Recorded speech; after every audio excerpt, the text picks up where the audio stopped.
In today's video, I'm going to teach you how to manually add a contact in Pipedrive CRM. By the end, you'll know exactly where to click, what to fill in, and how to keep your data clean and easy to use for your team.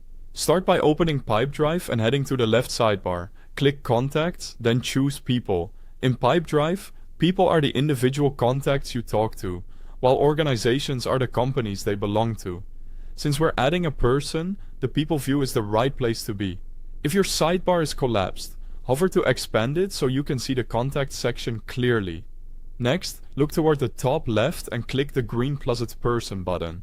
This opens a pop-up where you'll add the details for your new contact. Think of this as your contact's digital business card in Pipedrive. Clean, consistent data here will make searches and reporting much more reliable later. In the pop-up, start with the name. This field is required. Use proper capitalization so your list looks tidy and professional. Below that, you can link an organization if the person is tied to a company. This is optional, but it's helpful for context and for keeping all related people grouped under the same business. Then add a phone number and an email address. Keep formats consistent across your team. For example, include a country code for phone numbers and use a single primary email rather than multiple variations.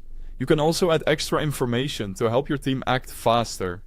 Labels let you categorize the contact. Things like lead or client make it easier to filter and prioritize.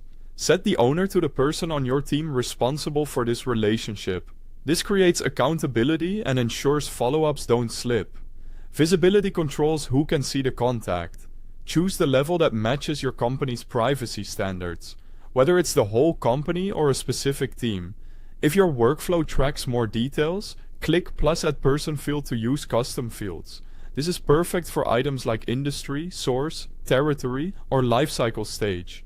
Keep naming conventions consistent so filtering and reporting stay accurate. If your account has predefined drop-downs for these fields, use them to avoid typos and mismatches. When everything looks good, click Save. You'll be taken to the contact's profile page, confirming the person has been added to Pipedrive. From here, your team can see the details you entered and work with a shared, up-to-date record. And that's it. You've just manually added a contact in Pipedrive. Thanks for watching.